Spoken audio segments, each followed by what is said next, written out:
오늘 우리에게 주신 하나님의 말씀 출애굽기 21장 28절로 36절입니다. 생명의 샘가 8월 25일 수요일 말씀 가축의 과실로 인한 배상 함께 읽겠습니다. 소가 남자나 여자를 받아서 죽이면 그 소는 반드시 돌로 쳐서 죽일 것이요 그 고기는 먹지 말 것이며 임자는 형벌을 면하려니와 소가 본래 받는 버릇이 있고 그 임자는 그로 말미암아 경고를 받았으되 단속하지 아니하여 남녀를 막론하고 받아 죽이며 그 소는 돌로 쳐 죽일 것이고 임자도 죽일 것이며 만일 그에게 속죄금을 부과하면 무릇 그 명령한 것을 생명의 대가로 낼 것이요 아들을 받든지 딸을 받든지 이 법규대로 그 임자에게 행할 것이며 소가 만일 남종이나 여종을 받으면 소 임자가 은 30세겔을 그의 상전에게 줄 것이요 소는 돌로 쳐서 죽일지니라. 사람이 구덩이를 열어두거나 구덩이를 파고 덮지 아니하므로 소나 나귀가 거기에 빠지면 그 구덩이 주인이 잘 보상하여 짐승의 임자에게 돈을 줄 것이요 죽은 것은 그가 차지할 것이니라. 이 사람의 소가 저 사람의 소를 받아 죽이면 살아있는 소를 팔아 그 값을 반으로 나누고 또한 죽은 것도 반으로 나누려니와 그 소가 본래 받는 버릇이 있는 줄을 알고도 그 임자가 단속하지 아니하였으면 그는 소로 소를 갚을 것이요 죽은 것은 그가 차지할 것이니라. 아멘. 도심 속에서 살아가는 우리에게는 좀 생경한 분쟁, 갈등에 대한 배상의 얘기를 하고 있어요. 소가 사람을 들이받았을 때 혹은 종을 들이받았을 때 그리고 또 소가 소를 들이받아 죽였을 때 그런 배상의 문제를 이야기하고 있죠. 근데 여기에서 이 배상의 문제는 참 상식적입니다. 오늘날에도 통할 만한 이야기이죠. 똑같은 사건이 벌어졌는데 이 책임 소재가 좀 다른 것이 있어요. 가중처벌이 되어지는 사례가 있는데 그것은 주인이 적절한 조치를 미리 취하지 않았을 때 오는 거죠. 예상되어질 만한 사고에 대해서 미리 그 미연에 방지를 하거나 이렇게 관리를 하거나 관리 소홀을 했을 때 더 가중 처벌이 된다는 얘기를 하고 있어요. 그 소가 들이받는 버릇이 있는 것은 다 있죠. 그런데 그 소가 그렇다고 해서 다 들이받고 그러지는 않습니다. 뭐 유순한 소도 있고 들이받는 소도 있는데 그 성질에 따라서 이 소가 평소에 잘 들이받는 그러한 좀 포악한 거친 그러한 성격이 있다 하면 그 주인이 그것을 잘 관리를 해야 하는데 관리 소홀을 하게 되어지면 아주 큰 일이 벌어지는 거죠. 사람을 죽였을 때 이게 우발적으로 생겨난 거라고 한다면 그것에 대한 물질적 손해배상을 해주면 될 일인데 이게 관리 소홀이 되어졌고 그 사건이 일어날 수 있는 충분한 인지가 되어졌음에도 불구하고 적절한 조치나 소홀한 것 때문에 사건이 발생하면 그 주인이 소가 한 일이지만 그 주인도 같이 죽어야 하는 그런 상황이 벌어지는 것을 봐요. 이거 엄청난 거죠. 근데 이런 일은 오늘날에도 있죠. 똑같은 사건이지만 이것이 뭐 우리가 소가 있는 것은 아니지만 이 보호자로서 혹은 관리자로서 혹은 그 어떤 주인으로서 이렇게 가져야 할 그런 어떤 조치들이 있는 거죠. 조심성이 있는 거죠. 가령 부모라고 했을 때 아이들은 거의 짐승과 같습니다. 특히나 남자아이들 같은 경우에는 아직 인지 발달이 다 되지 않았기 때문에 뭐가 위험한지 이런 것에 대해서 잘 몰라요. 그래서 부모는 좀 살아봤기 때문에 알죠. 근데 아이들 입장에서는 부모가 이렇게 모든 하는 일에 있어서 제재를 하고 잔소리를 하는 것 같아서 애들은 싫어합니다. 그렇다고 해서 그냥 내버려 둘 수가 없어요. 아이들로 인하여서 생기는 사건들은 굉장히 크거든요. 다세대 주택에서나 아파트에서 살고 있는데 아이들은 어렸을 때 호기심에 불장난을 많이 합니다. 저도 뭐 어렸을 때 그랬는데 아이들 입장에선 장난이지만 이것이 불이 났다 하면 뭐 여러 사람 가는 거죠. 물질적 손해도 굉장히 큰 것이고 자기 집안에 있는 문제만 되는 것이 아니라 타인에게 엄청난 손해를 끼치는 면에서 아이들한테 늘 주의를 줘야 하는 거죠. 심지어는 조금 고층에서 사는 집 같은 경우는 아이들이 호기심에 그 창밖으로 뭘 던지기도 해요. 그런 것에 있어서도 굉장히 주의를 줘야 하고 식당 같은 데서 아이들은 막 뛰어다니는데 정신이 없습니다. 그러면 엄마만 있을 때에는 아이를 두세 기르는 엄마 같은 경우에는 뭐 감당을 못하고 그냥 방치를 해둬 버리죠. 그러다가 막 뛰어다니다가 뭐 뜨거운 국물이나 이런 것들을 옮기는 그 직원과 부딪혀가지고 상해를 입히는 일들이 있고 그러면 그 부모 입장에서는 이렇게 생각하는 거죠.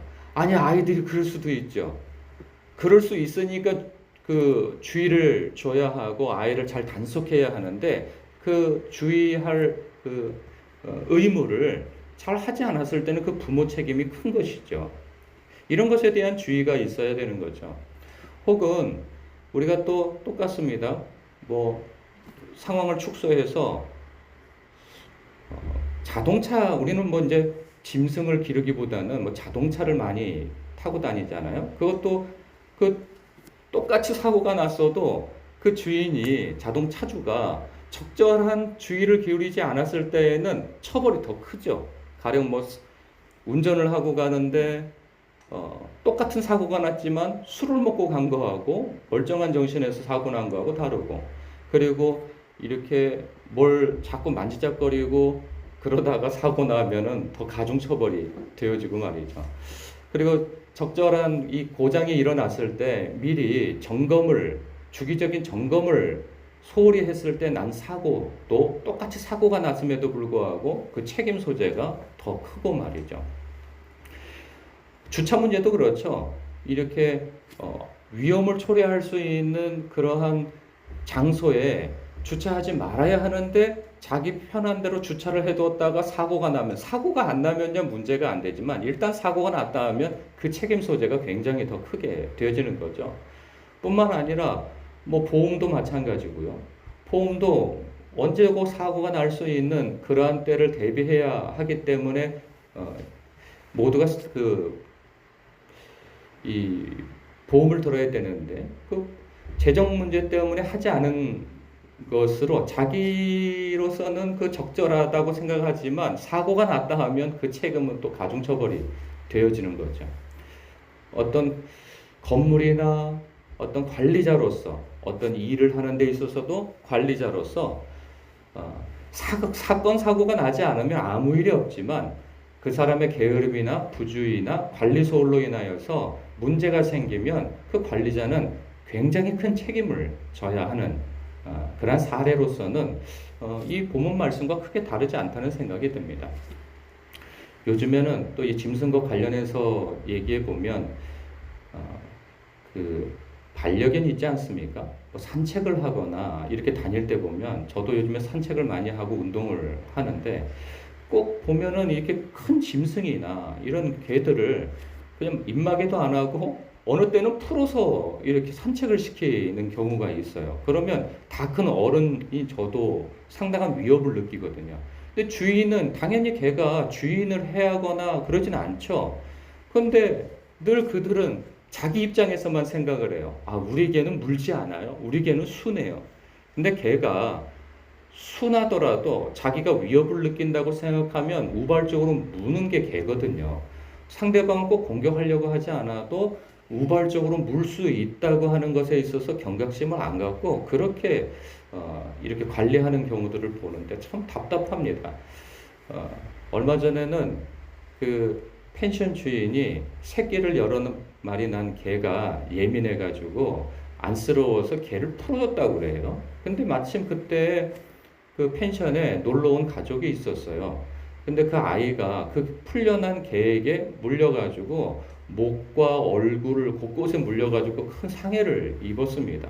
그래서 그 주인한테 왜 그랬냐? 왜 개를 그렇게 풀어놓았냐? 그랬더니 개가 예민해가지고 안쓰러워서 풀어줬다는 거예요. 굉장히 정신없는 행동이죠. 개가 예민하면 풀어놓지 말아야죠. 어린애가 있고 손님이 있는데. 그러니까 평소에는 안 문다고 생각해서 이제 그렇게 행동한 것이죠. 오늘 말씀을 보면서 그런 생각이 듭니다. 우리는 어떤 사유이든지 간에 관리자나 보호자나 어떤 일에 있어서 주인 된 입장이나 혹은 주인이 되지 않는다 할지라도 어떤 일에 책임 소재가 있는 일에 몸을 담고 있단 말이죠. 그랬을 때 나의 게으름과 부주의로 인하여서 다른 사람에게 큰 손해를 끼치거나 혹은 상해를 입힐 수 있는 여지가 있다면 그것을 늘 부지런하게 살피고 예의주시하고 미리 단속하고 그리고 주의를 기울여서 미리 대비를 할 수 있는 그러한 일에 좀 적극적이어야겠다 하는 생각입니다. 왜냐하면 평소에 아무리 그런 일이 일어나지 않는다 할지라도 한 번 일어나면 큰 문제이거든요. 요즘에 그것도 그렇습니다. 마스크도 그래요. 사람들은 다 저마다 그런 생각을 가지고 있어요. 생각이 다 다르죠. 이게 코로나 이것이 감기나 독감 정도다라고 하는 이야기들이 요즘에 많이 돌고 있어요. 그럴 수 있죠. 그러나 아무리 감기나 뭐 독감 정도로 그 위험이 위중하지 않다 할지라도 사회적 인식이 그리고 조치가 한번 지금까지 지금 한 2년 가까이 이 코로나 문제를 1년 반이나 이 코로나 문제로 온 나라가 몸살을 겪고 하는 이 와중에 지금까지 괜찮았으니 앞으로도 괜찮을 거야 라고 하는 안일한 태도에서 마스크를 벗고 행동하고 걸려도 이건 뭐 크게 뭐 목숨을 잃거나 그렇지 않는다고 그러더만요 하고 그냥 자기 편한 대로 행동하다가 상대방한테 이게 큰 손해를 끼칠 수 있는 거거든요. 아무리 괜찮더라도 한 번 이 발병이 되어지면 모든 게 올스톱이 되는 거죠. 교회도 올스톱 되는 거고 그 사람의 직장도 올스톱 되는 거고 뭐 주변에 있는 사람들, 관계된 사람들이 전부 다 자가격리를 하고 폐쇄 조치를 받아야 되고 이런 일이 벌어지는 거 아니겠어요.